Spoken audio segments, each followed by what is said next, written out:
what he wanted to tell his audience about Jesus and about himself all show up at the end of this book. So it's important that we look at it. So let's go to John chapter 20. Remember that we've seen Jesus in the garden, at least Mary has, and that he's told her to go back and talk to the apostles and tell them.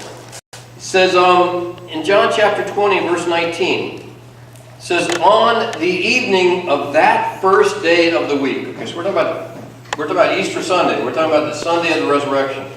In the evening, when the disciples were together with the doors locked for fear of the Jews, Jesus came and stood among them and said, peace be with you. Hallelujah.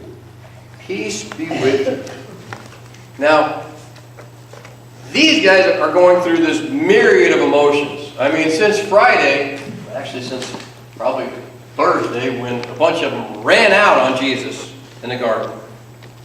And the ones decided to go and see the crucifixions, others decided to play it safe and not. And okay, we're back at talking about what the apostles were feeling during all this time. You got to know one thing.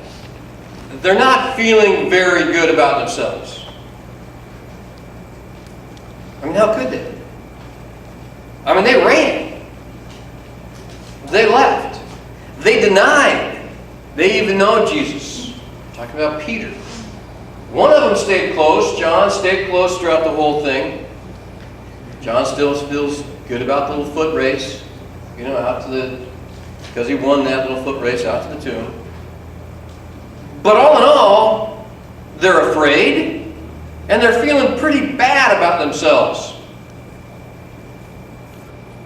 Now, when 12 guys like this, well, not 12 now, 11 guys like this, turns out there's only 10 because Thomas isn't there. We know Judas is gone at this point. We know these guys have a track record, right? We know they have a favorite argument. Remember what their favorite argument is? Who's first? Who's the greatest? Who's the first? Who's the best? How do you think that sounded now? I mean, they've heard from Mary that Jesus, she's seen Jesus, she said. Do they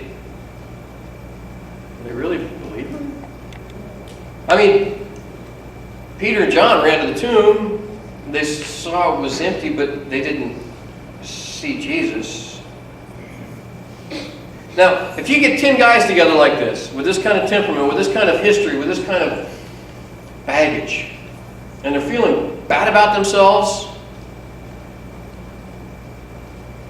how pleasant was the conversation?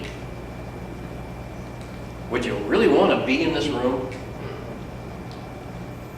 And we don't know what room it is. Probably it was the room where they had the meal, the last meal, the upper room.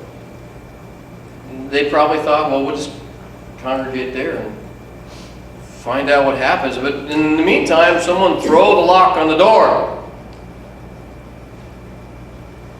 And then Jesus stands among them.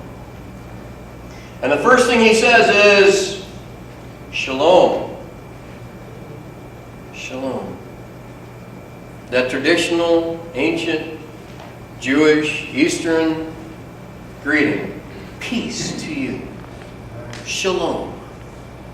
Shalom. Did these guys need peace? Oh yeah. Oh, yeah. They were not at peace. They weren't at peace with each other. They weren't at peace with their God. They didn't know how Jesus was going to respond to them. I just had an experience down in Key West. I think I've told you before, I dive. I got a chance to dive down there. And usually when you dive, you buddy up and you stay with your dive buddy. And if your dive buddy is in trouble, then you take care of the dive. You take care of the dive buddy, right? Well, it was kind of a weird situation where there was an odd number of people on the boat because the dive master didn't get in the water. But so I was buddied up with 2 people. And I never met these people until this day. One guy was clipping the tags off of his equipment. It's not a good sign. And the other person, I just didn't get this real good feeling about as far as, how well they were diving. So at any rate, these tells us just go out in the water and just swim around the front of the boat, and you go down and you'll find all these corals, and you just, dive up and down these corals. And it sounded like a real easy thing to do, except that you couldn't see anything in the water. I mean, I got the other two around the front of the boat, and we did that. Okay, everybody everybody's okay. Okay, let's go down, right? So I'm going down. I can't see the bottom. I look back, can't see the top. I can't see my dive buddies. So I swim back up, and I see one of them, and then this woman's having trouble getting down, which happens a lot, okay? Especially when you haven't dove a lot, and people get panicked. When you panic, you breathe, okay? You can't sink when you're full of air. Okay, anyway, so I see her swimming back to the boat. And then my other dive buddy comes down, and I said, I didn't get a chance to ask what was going on because you had this thing in your mouth.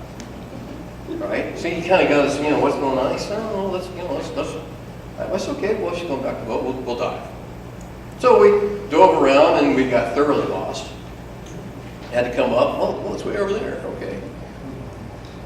When we finally got back on the boat, the captain, the dive master, said, as soon as we got out of the water, you don't leave your dive buddy. Well, you're right.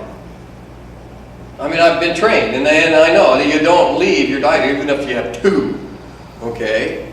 I said, well, my understanding was she'd come back to the boat, and that we were supposed to dive on.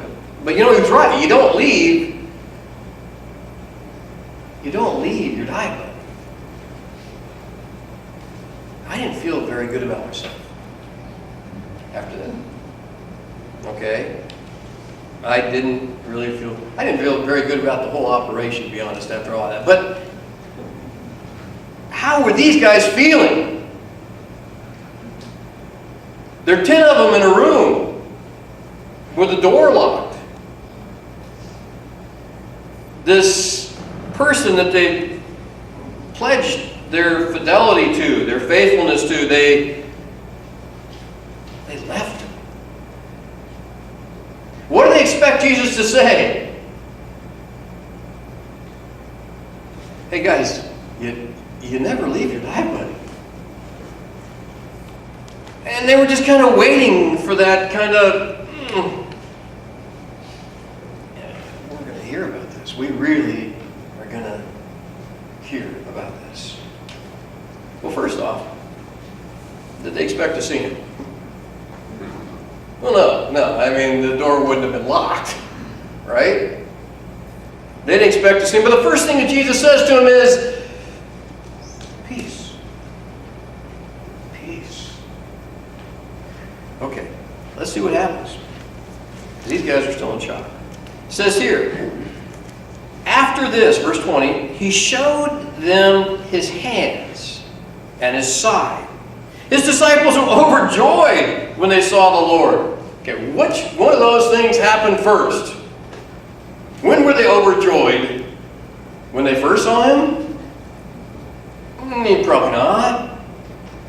When he first said peace? Probably not. When he established that this is me, guys, look at my hands. Look at my side.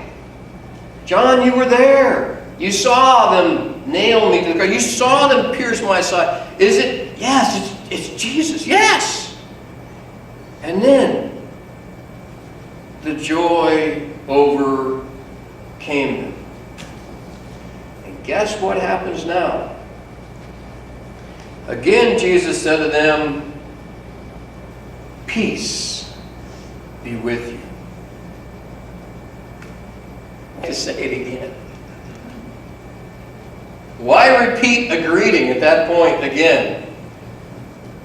Because these people really needed that peace.